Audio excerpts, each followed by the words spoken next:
This is Bella Talks, and I am your host, K Bella, and this is where we talk about fitness, fashion, finance, and life.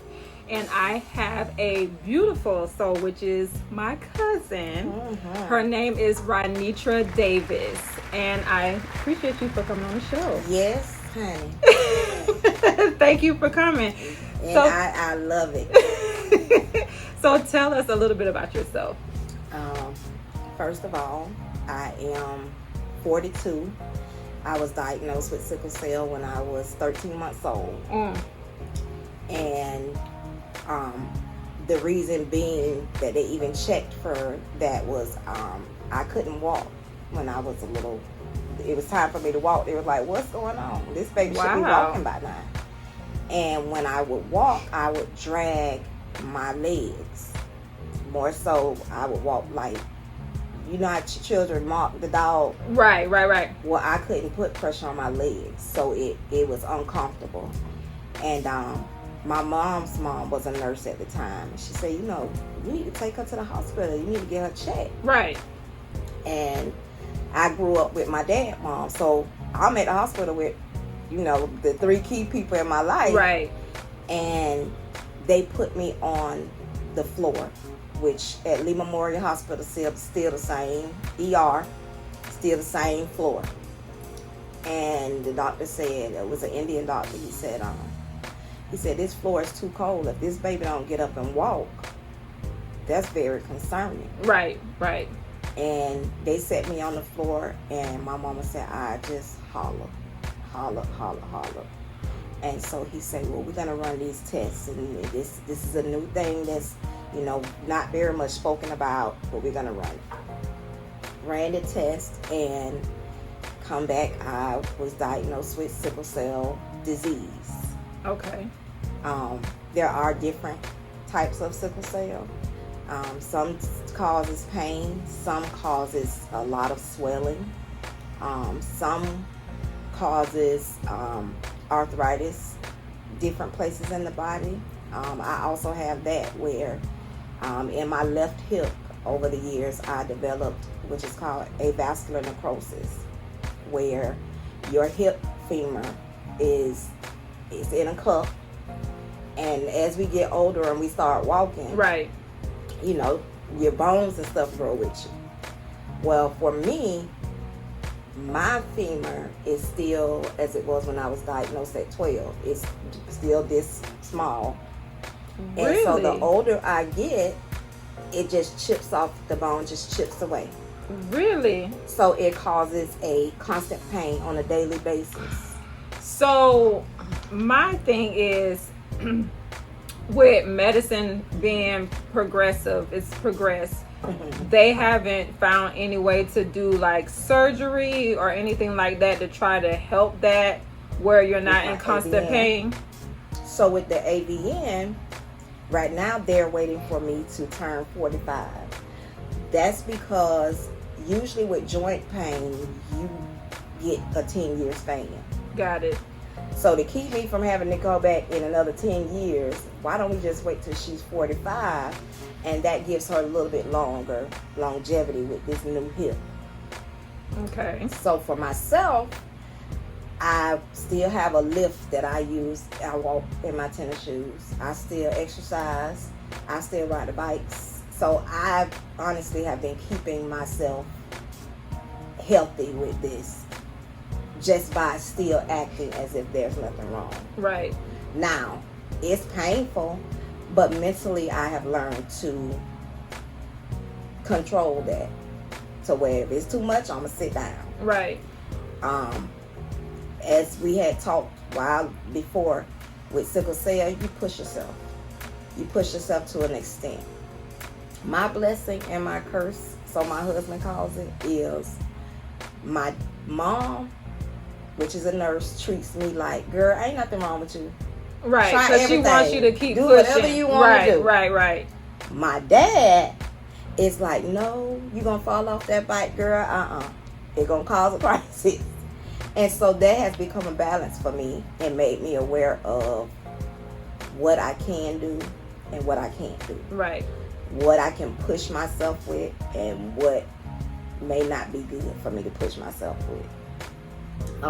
Right now at this age, it's crazy because I'm explaining to these doctors who, it's just sickle cell. Well, it's sickle cell, but I've had it for 42 years of my life. So there are things that are changing with my sickle cell, same way it is with my life. So speaking of life, I know you personally, so I know you have kids and you're married. So you just had a baby. She'll be like one. She's one. She'll be two. Girl. Oh, she'll be two. Yes, oh God! Lord. So the time is passing. So she'll be two. The house manager. Right. So in the pregnancy, like for people, especially women that have sickle cell, how was that being pregnant?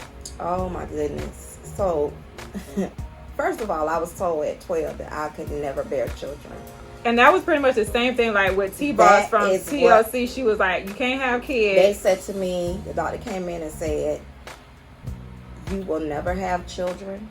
Wow. And if you do, you're going to die. Wow.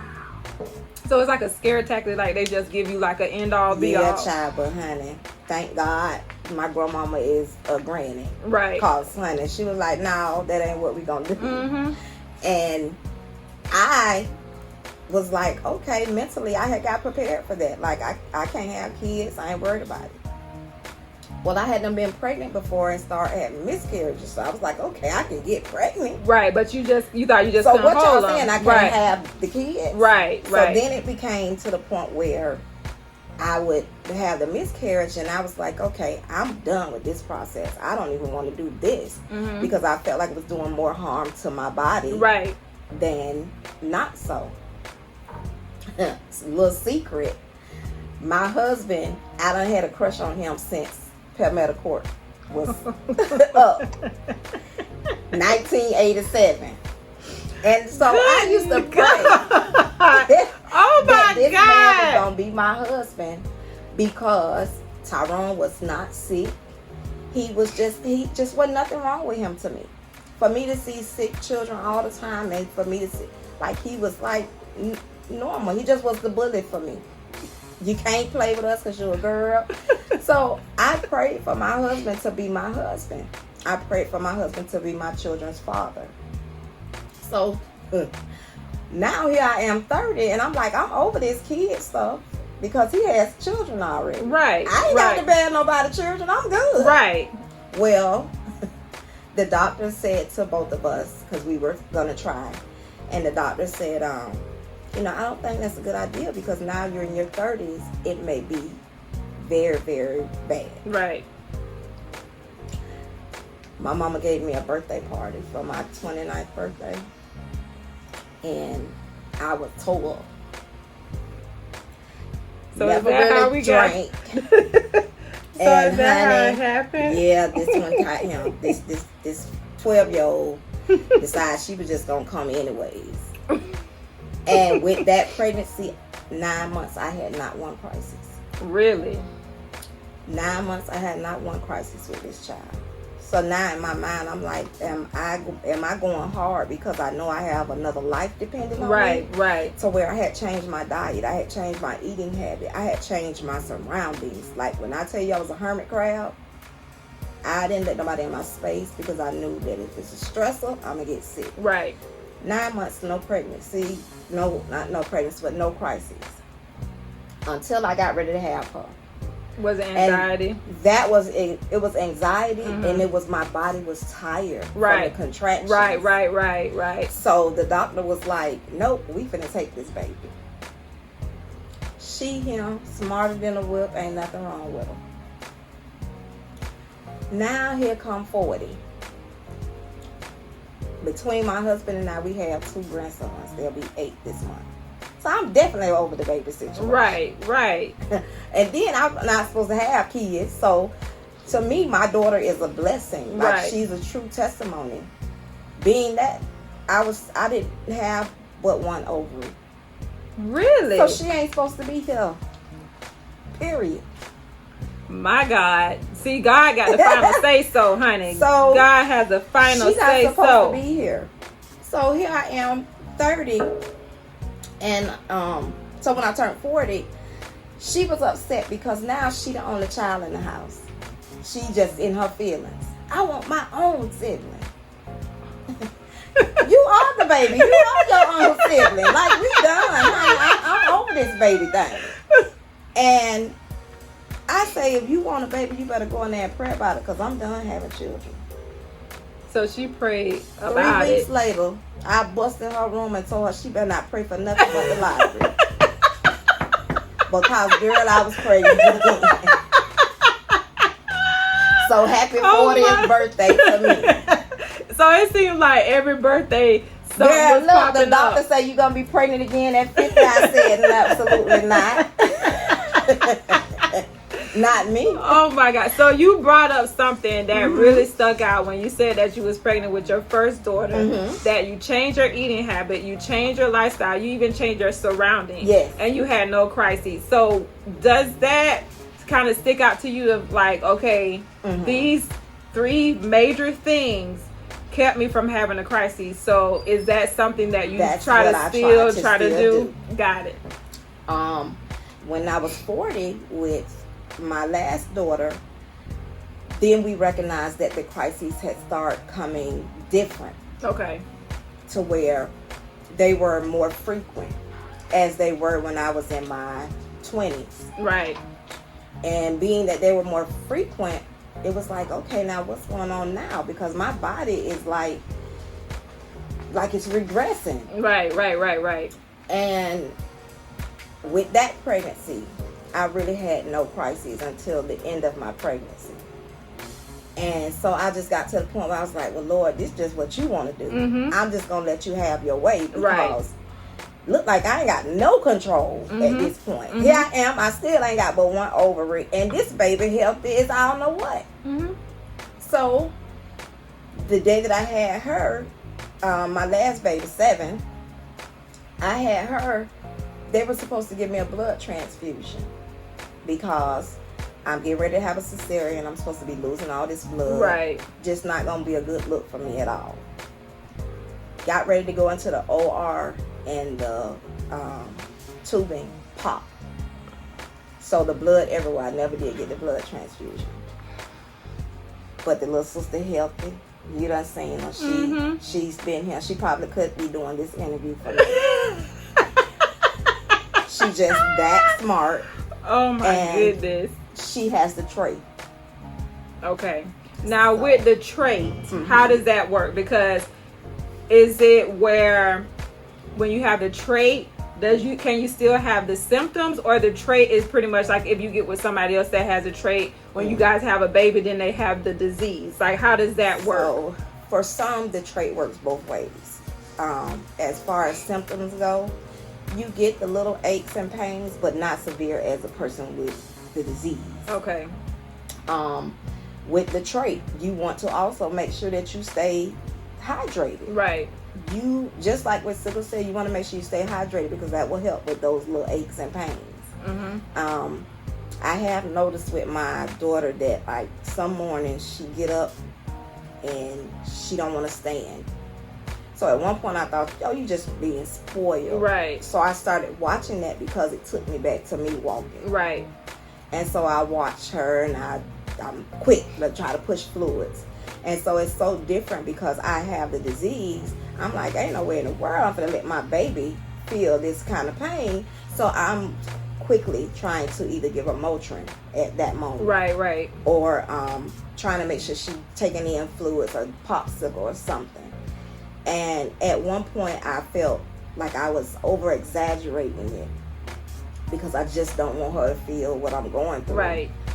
But at the same time, that's a part of my avocation is, even though you have the trait, keep yourself hydrated, stay out that sun. Like the same thing that go for me, that goes for people with the trait.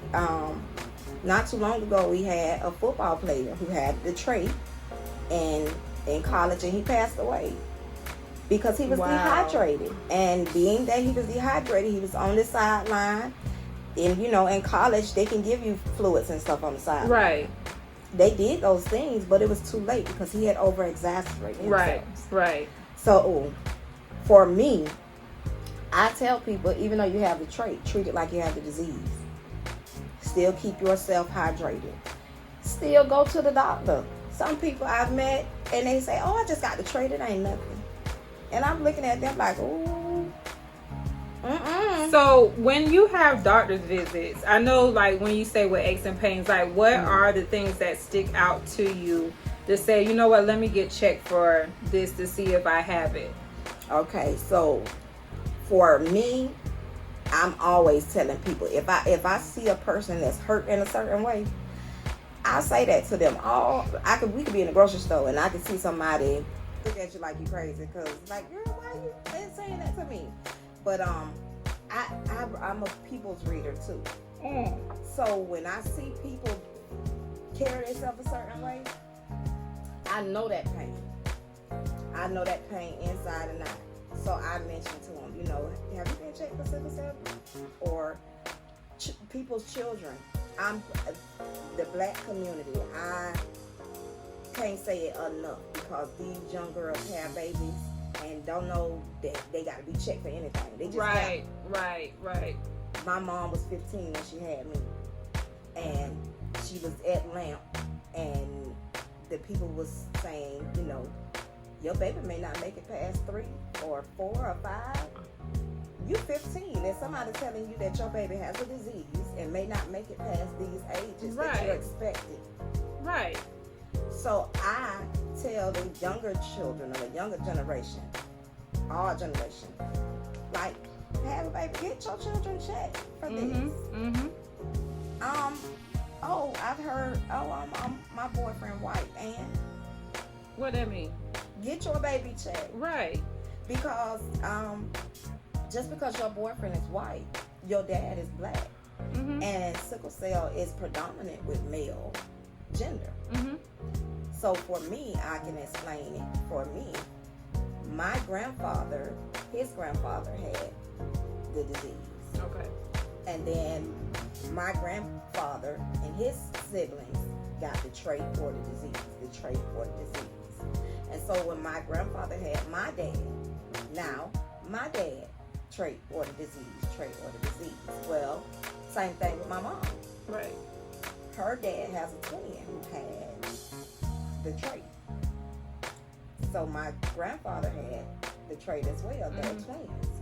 My father is a twin, so my dad has the trait. So both of my parents ended up with the trait. Right. And that's how I ended up with sickle cell. So once I learned that, and once I did the history on how I even, got it, that my baby daddy thing or my child's father is a certain, that don't mean nothing.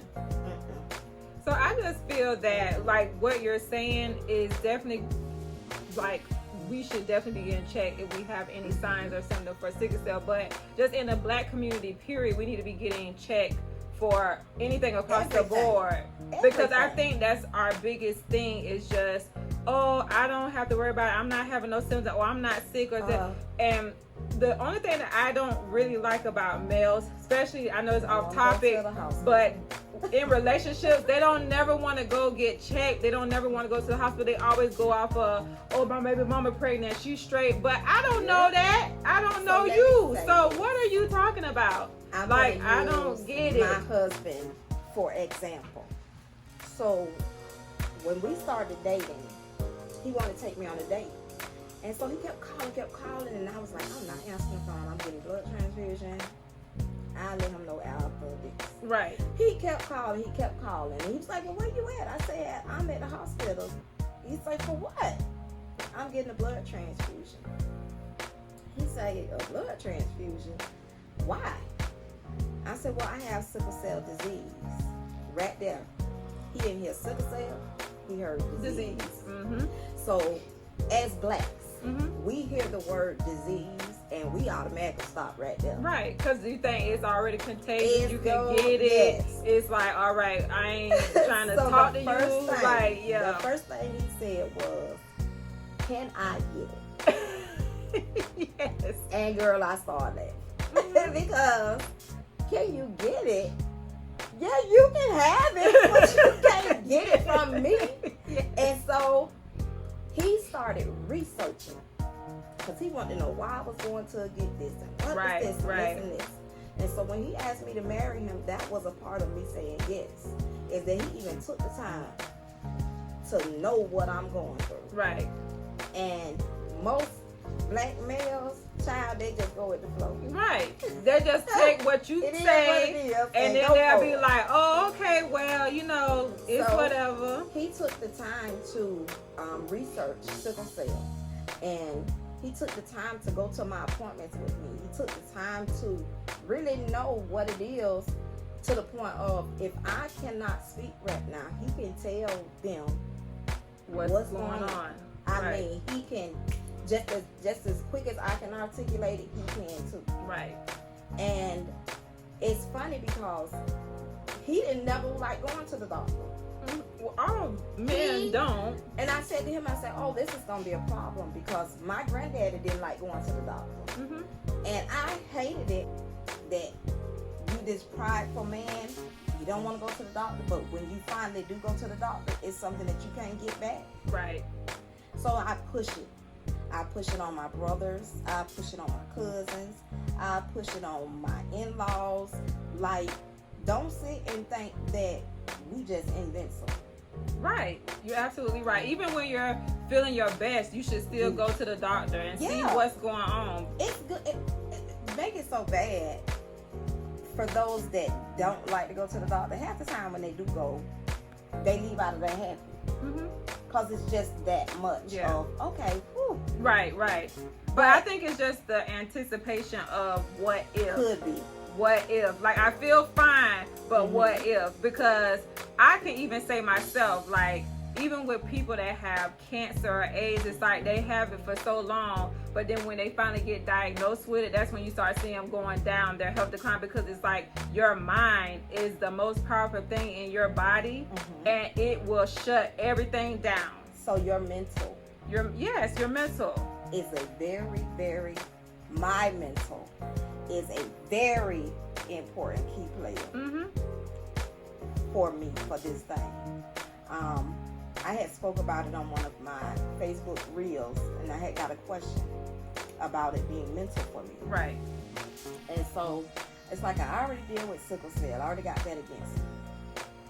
I don't want to go see a therapist because of my mental. But when you have something like that, it works on you, especially having it at a young age like you, where you had to deal with it all your life, and you're growing up and you're dealing with all these different, stages in life, and you're going through all this pain.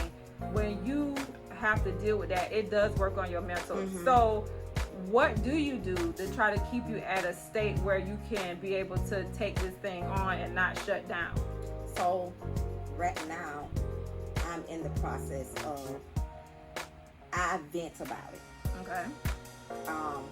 Because at one time, you wouldn't even know I had sickle cell. I wouldn't tell people because I didn't want people to feel sorry for me. Right. I wouldn't want, you can't do that because of this. Right. So I wouldn't tell people for years that I had sickle cell. That, in a sense, kind of helped because it was a blockage for me. But now, the older me, if it's becoming mental for you, that's when you need to talk. You need a support system. You need to maybe get you a counselor. And sickle cell advocacy, counseling is very much so needed. Right. Because you taking medication all the time. Everybody you see every day ain't taking medication. No, they're not. There are days that I don't want to take my medication. That's a mental for me. There are days that it breaks me down because when I am sick, my baby don't understand. Right. And she still want me to hold her. She still want me to do this. Right. So being with any disease, it's a mental. And I've learned that if you allow your mental to overcome, yes, it's going to take you out quickly. Right. Whatever disease it may be. So when I learned that, I was like, oh, no, I ain't giving in that fast. Yeah, and that, I think that has a lot to do with mental health, too. Period. Yeah. It's just, when you have a disease, it all goes hand in hand. Yes. I would tell my mom all the time, like, she's like, well, are you taking your medicine? And I'm like, I don't want to take that today. Like, it make me feel sleepy. It make me feel down. I don't want to take it. Right. And she would be like, you don't be snappy with me. Like, it's not that serious. It's not that serious for you. Right. It's that serious for me, mama. And so over the years, when I say that to my siblings or my husband, it's that serious for me. Like, that's where I'm at with it now. And I've learned to vent. If you like writing, write it down and throw it away. Write it down and burn it. Talk to somebody. Be like, man, I'm really hurting today. Like, I'm really not feeling it. Right now, I thank God for my outlet of social media. Because it's not even the people that I know that talk to me about this disease. I have people that I have met in Colorado, in Las Vegas, New Hampshire. And trust me, I know there's people everywhere that have all kind of diseases. But they're going through their sickle cell and they don't even have nobody to talk to, period. Right. So me just speaking on it gives people like, okay, I can talk about it with somebody. And when I seen your reel where you was like talking about it, I was like, yes, you need to talk about it because there are people that deal with things silently because they're embarrassed or they don't even know where to turn or where to start. So I really think when you're doing those reels, that is a really good thing, especially just to get the word out and to let people know this is how I deal with it, or this is what happened with me when I went to the hospital. So when people go to the hospital, they'll at least know where to start, know what to say, be their own advocate.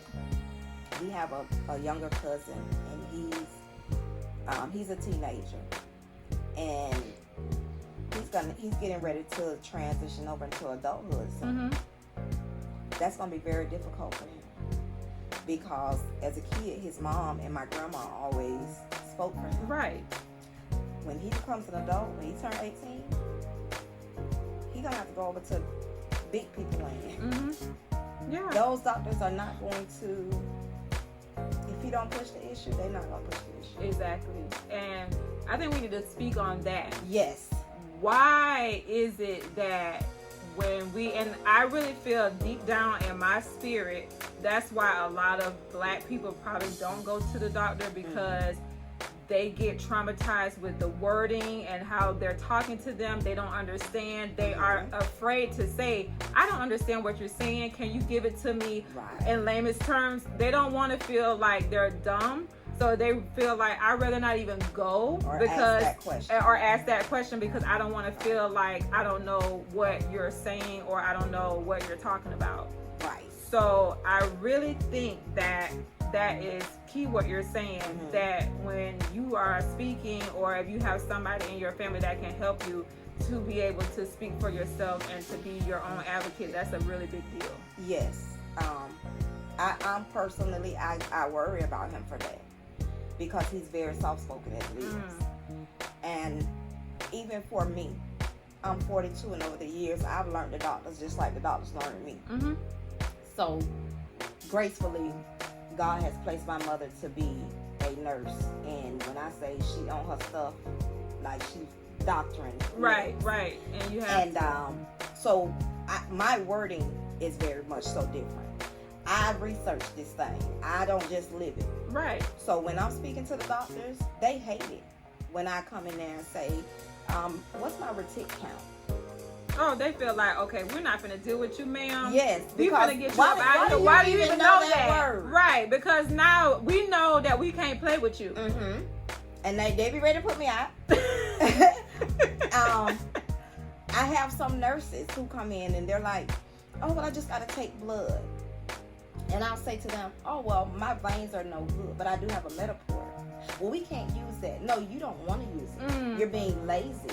But I have a Metaport for the purpose of I've had this disease for so long that my veins are not, you ain't getting nothing but a hard day's work. Right. So you might as well just do what I'm telling you to do. So I'm trying to make your job easy. But they don't want that because they feel like the patient is telling them what to do versus it's honestly assisting. And if you are not outspoken about any disease or anything, you're gonna get ran over. This is just a disease that if I'm gonna be advocating and I'm gonna be helping, I don't want nobody to be ran over, because I know what it feels like. I know I've had a doctor come in and tell me while I'm in the hospital, admitted, oh, there's nothing else that we can do. So how does that feel being brushed off? Because it's almost feel like you just being brushed off. Like you're in this pain and it's something that you can do, but you just don't want to. Cole, let me tell you, I'm grateful for my ancestors, because that was ammunition for me. For him to say there's nothing else that we can do. Oh, yes, it is. Because who I serve, he the one gave you a job. Right. That part. So we going back to the drawing board. Right. And I need to see your supervisor. We as black people cannot be afraid to talk to the supervisors. So if you don't get an answer, go a step higher. Go somebody higher. And there's always somebody higher. Now, you might have to work to get to them. But yes, can I speak to your supervisor? The nurse, can I speak to your supervisor? The ER physician that know it all, can I speak to your supervisor? Because there's a lead doctor. The physician that you go to, your PCP, your hematologist, there is somebody that's running the show. Somebody work for somebody. Right. And I've learned over the years that I ain't got to work for nobody. I just got to keep doing what God tell me to do. So I'm placed in the right place. Because there has been times that I've been hurt and I'm in the hospital and the nurse can be just as nasty. Didn't I just give you something for pain an hour ago? I'm supposed to have something for pain almost every 2 to 3 hours. But because you don't feel like it. Right. Now you got an attitude. Right. So now the education in me has to come out. Right. And so sometimes I think that that's a card that I play, because I don't let them know that my mom's a nurse. Sometimes my mom comes to my appointments and she just sit there, and I say to her, Mom, I just need you to be my mama today. Right. Because I also tell these nurses and doctors, you don't know who your supervisor really is. Right. You don't know. So it's like you don't know if my mama could be y'all supervisor. I could be your supervisor. You don't know. You just know that I'm in here with sickle cell, so you don't know my background. Right. So you need to treat people as though you want to be treated. Like Right. That's real talk. That is real talk. And you would be so surprised. You would be so surprised. Some of my nurses now, it's crazy because we had just seen each other not too long ago at Uncle Oscar's house. And I was in pain that day, but it wasn't that bad to me. It was like my normal. But I seen you wasn't really moving around that much at the party, so I was like, okay. Do you know I went home and I had not walked for almost a month? 2 days ago, was my first day really being able to get up and do it for myself completely. But God is good. Yes, because He used that. He used that for me to be motivated by. Like I was like, okay, I got to find out what's going on, because this might not be just my sickle cell. What else could be going on? So even for me, find out what else could be going on. Right. Don't just say this is a crisis. Right. It could be something triggering it. Right. It could be something else. So that's what it was for me, was a push to see what else going on. During this time of me not being able to walk this past month, I have not had a crisis like that since I was 9, 10, 12.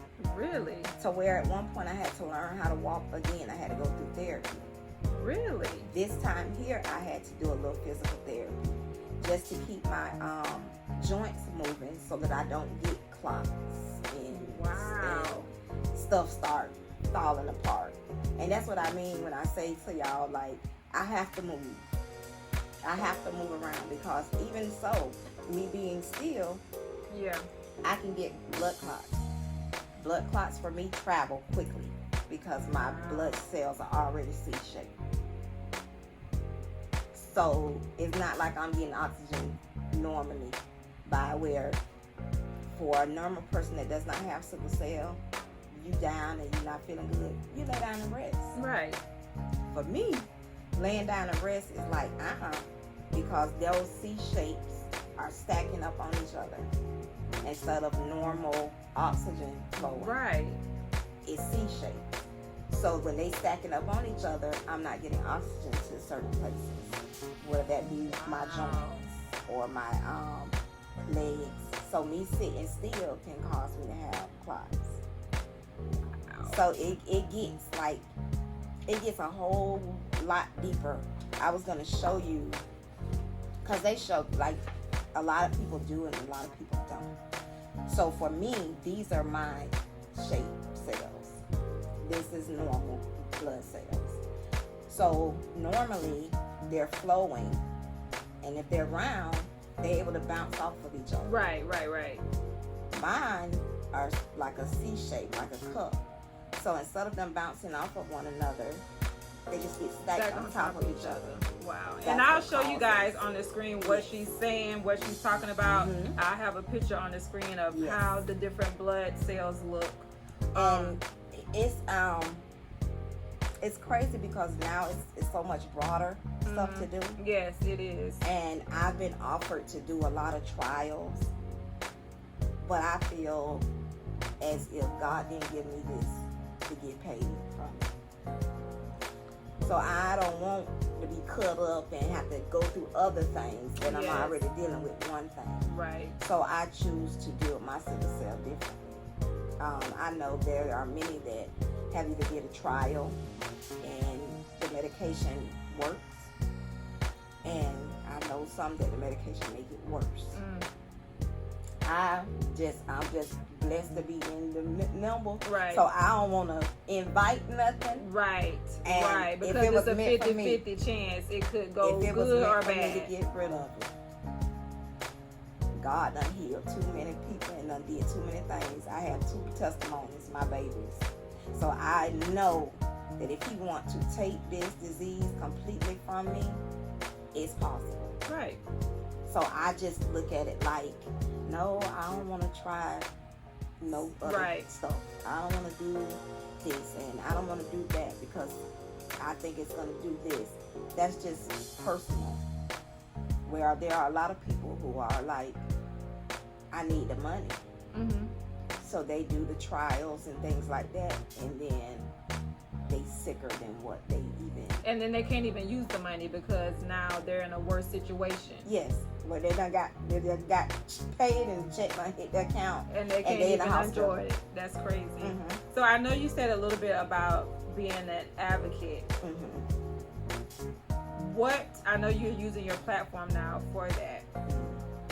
Is that something that you would probably want to do maybe on a higher or a bigger level as far as maybe doing like a class? Absolutely. Because I just feel like that would be really a real big deal, especially like for our younger girls that are having kids, or even for the mothers that are dealing with kids that have it, to be able to speak on that level, to say this is what I'm going through, and maybe whatever doctors that you have, maybe referring them to, right. Yeah, I absolutely want to expand with that. Like, I really have been praying about it, because the older I get and the more I'm starting to see, I feel bad and I feel blessed because I was given the opportunity to learn certain things, whereas to some of these kids don't even, it's a blood disease. That's all they know. Yeah. And the way that the world go now is, you told that, go Google it. Mm-hmm. So if we ain't making our kids read no more. But like you said, when people get diagnosed with things, they just get diagnosed. They need to and they research don't move on, or they don't try to research it. They're just like, oh, the doctor said I got this, so I just got to live with it. And then whatever the doctor tells them, that's what they do.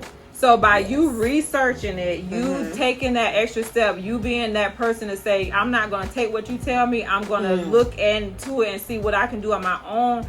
I feel like you would be a very good advocate, especially in our community, to be able to talk to people that have kids with it, have it, or just a family member. Yes. That they might be able to, take that information back and say, hey, this is what I learned. Maybe you should do this or X, Y, Z. Yeah. So I think by you researching what you have is a very big deal, and it's a good thing that you're doing that. You just didn't take what they said or what your mom said because you had it at a young age and be like, oh, I just got sickle cell, so it is what it is. I'm very curious. I probably ask more questions than I probably should, but to me, in my house, I tell my daughter there are no questions that are too many questions. Like you're never gonna know if you don't ask. Right. And I want to advocate for so many because I see so many that just have a lack of even the knowledge. That some people don't even realize the terminology. Some people will say, I have sickle cell, and you go into the hospital, the doctor's office, and say, I have sickle cell, and they're like, sickle cell what? Because there are different types. Sickle cell A, sickle cell hemoplasmia. What does your sickle cell do for you? What happens when you get a crisis? So you need to know all these things before you even need to step foot to your doctor, because like you said, they're going to be like, okay, what type of sickle cell? Like, I don't know. So now you have to be your own doctor to say, I have sickle cell A, it does this to my body, this is what I feel. So at least the doctor can say, okay, now we can go from here. This is what we can do. Right. But if you just go in saying, I got sickle cell and my leg hurt, you're not going to get too far. And that's the response you're going to get. And for me, prime example, I can go in and then say, oh, I'm having a sickle cell crisis.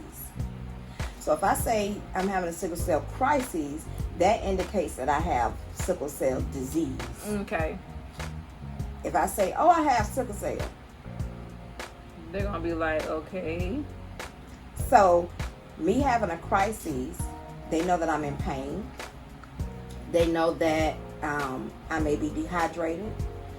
They know that it may cause swelling in certain extremities on my body. So that's what they're looking for. So automatically when I say I'm having a crisis, they know to do certain blood work. Got it. So it's the terminology that you come in with, so they know where to go, how to treat it. How to navigate for you. If you come in there and say, oh, this is a very big thing for patients and people with anything. If you go into the ER and they say, what's your chief complaint? And you're in a sickle cell crisis, you're going to want them to know I'm in a sickle cell crisis and my back is hurting. Because some of the registrators, they don't know. Right. So they will put as your chief complaint, back hurt. And no nothing, just like my back hurt. Sickle cell. Not even mentioning sickle cell. So you're in the waiting room and they thinking that you're just, oh, this person just back hurt. Right. So they're like passing you by because it's not that important. Because it's a normal thing for people to come in with back pain. So if you don't voice that you're coming in with sickle cell and that you're in a sickle cell crisis, then you may have 4 or 5 people that came in after you that get seen before you because they feeling like you're just coming in because your back hurt. Wow. So this is really good information that we're finding out now, because I never knew. Like when I heard of sickle cell, I thought like if you go to the doctor, because they already know your record, they already know your charts. If you say I'm going in for sickle cell or I'm having, this pain, this whatever, I'm thinking that they're already looking it up to see what you got. It's like you pretty much have to let them know this is what it is. If I go to the hospital Monday, Tuesday, Wednesday, Thursday, Friday, you still have to tell them. I got to explain that same thing every day. So this is good to know. So people, if you're going to the ER or to the doctor, make sure you have the right terminology of what you're going in for, so they know what to do, how to diagnose, how to start off the process. You can't just go in there and just hope that they will find whatever the pain is or whatever. You have to be your own advocate. So this is really good information that you're giving us. How can they find you on social media? On Facebook, Ronitra Jenkins Davis. I'm on Instagram, ZBD and TED Mommy. My baby got me working on my TikTok, so y'all forgive me for that.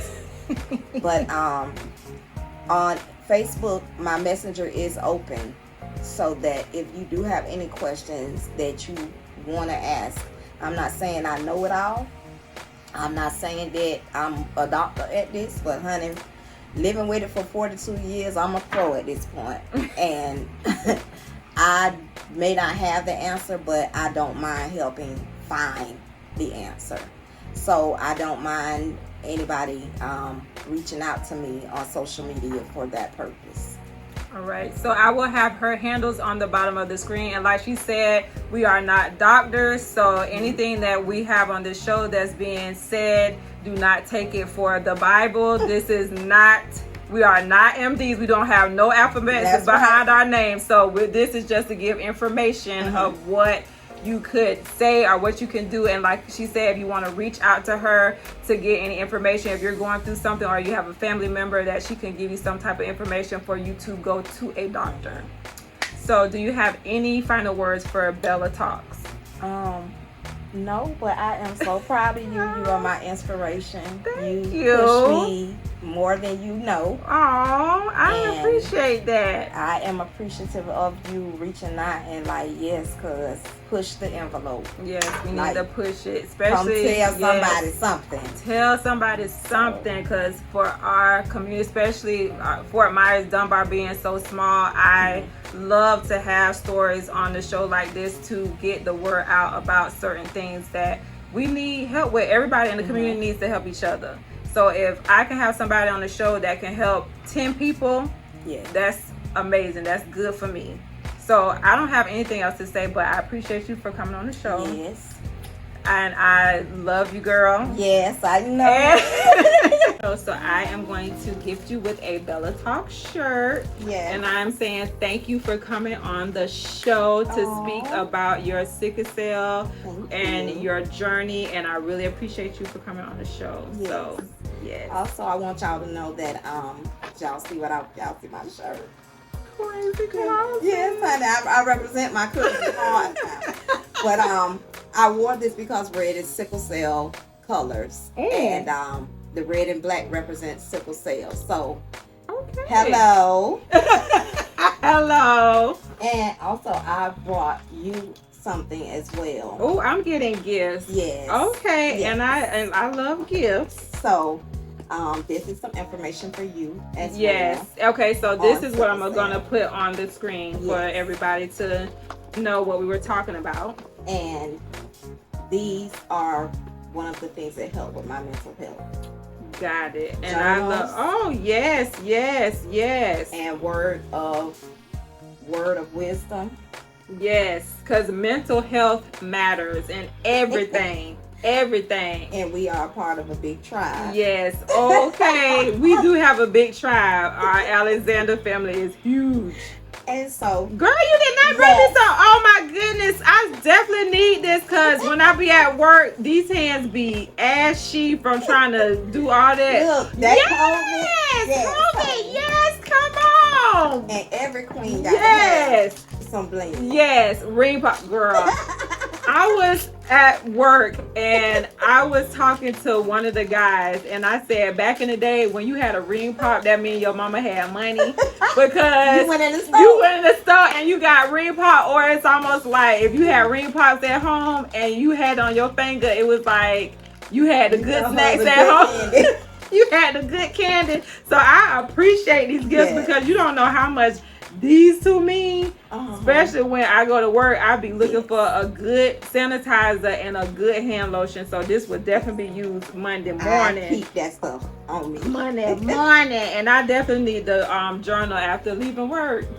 Yes. To clear my head. This is what helps with my ma'am. mental. I love it. I thank you and I appreciate you for coming on the show. Yes. Y'all. And I am Kay Bella, and this is Ronitra Davis, and this is Bella Talks.